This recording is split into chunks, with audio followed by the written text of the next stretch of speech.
Robert Smalls was born in 1839 in Beaufort, South Carolina, the Low Country there, and was enslaved, was hired out to work in Charleston.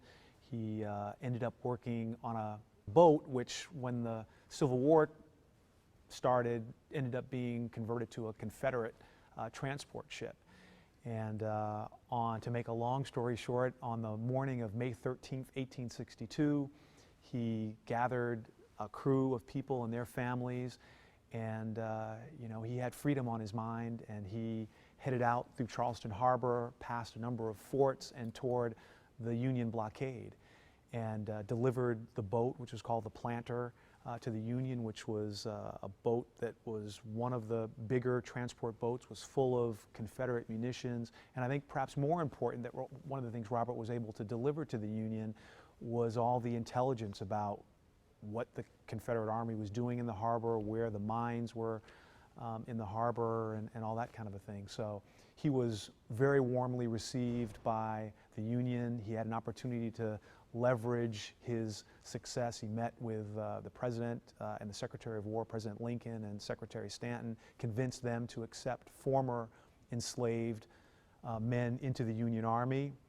Some historians suggest that that influx of about 100,000 men or so was one of the things that helped the Union to win the war, to win the Civil War. And so if Robert was a part of that, that's a wonderful thing. He actually, the story of his achievement made enormous news. In the North, he was one of the first real heroes of the Civil War, and he got a bit of a reward for delivering the boat to the Union. He could have lived very comfortably up in the North being a Civil War hero, but he actually decided to go back into the bullseye of the war, so to speak, and went back to Charleston and actually served on the Planter. He was the first African American to pilot an American U.S. Army vessel, served in 17 or 18 battles, very, very sort of bravely and valiantly. There are stories there's one story in particular where there was an Army captain who actually was sort of the real sort of captain of the vessel. Robert was sort of assisting him at that point, and it was under heavy, heavy fire, and apparently the captain thought that they were under impending death, and he went and fled down below the dock. Robert took over the piloting of the ship and skillfully got it out of danger and saved everyone's lives. And so there are a number of stories kind of like that. And fast forwarding after the war, he went back to his hometown, to Beaufort. He ended up buying the home that his master had, that he had served in, that his master owned.